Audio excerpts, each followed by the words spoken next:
Pēc 10 gadiem Kocēnu novada Rubenē ap Evaņģēlisku luterisko baznīcu būs attīstījies kultūrvēsturiskais centrs, kas būs pievilcīgs gan vietējiem iedzīvotājiem, gan turistiem.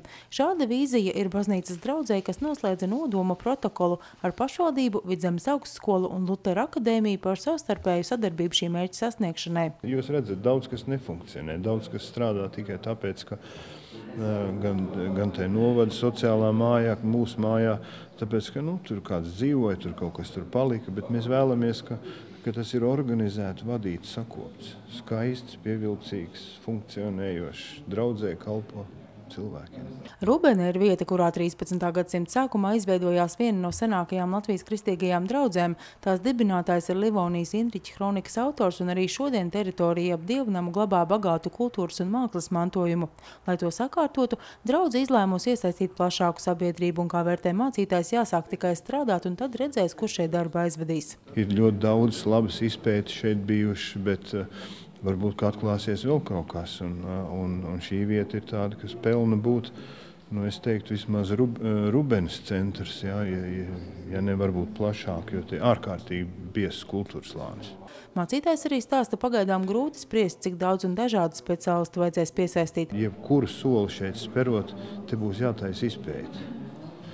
Jebkuru. Un ir tiešām tā, kā teica draudzes priekšnieks, ka mēs jau vēl nezinām, kas atklāsies. Varbūt, ka tur vajag vēl kādu atzinumu, varbūt mums vajadzēs kādus ekspertus palīgā no citām augstskolām. Es to nevaru pateikt.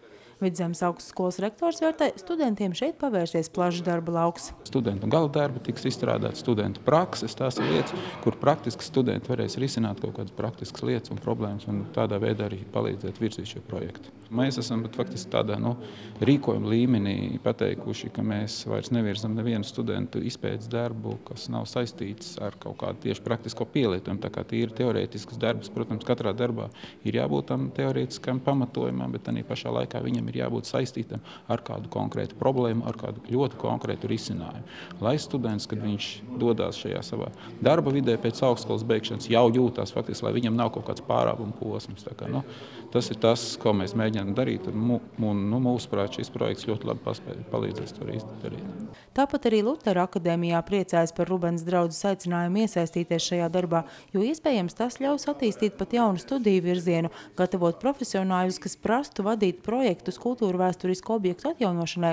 Šobrīd šo lomu nereti jāuzņems mācītājiem, kas apguvuši tikai akadēmiska teoloģiska izglītību. Mācītājiem varbūt nav jāzina kaut kādas sīkas detaļas celtniecībā, bet ka viņam ir jāprot organizēt darbs, lai šis dievnams kļūtu par nozīmīgu objektu ne tikai draudzēji, bet visai vietējai sabiedrībai.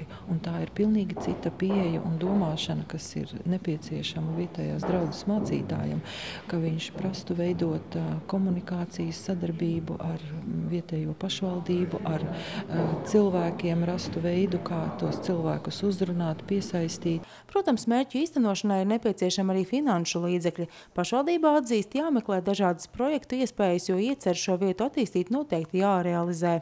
Šeit varētu būt ļoti laba vieta un lieta, ka varētu būt šī sociālā māja, kur līdz ar to šie cilvēki tiek iesaistīti visās šajās pasākumos.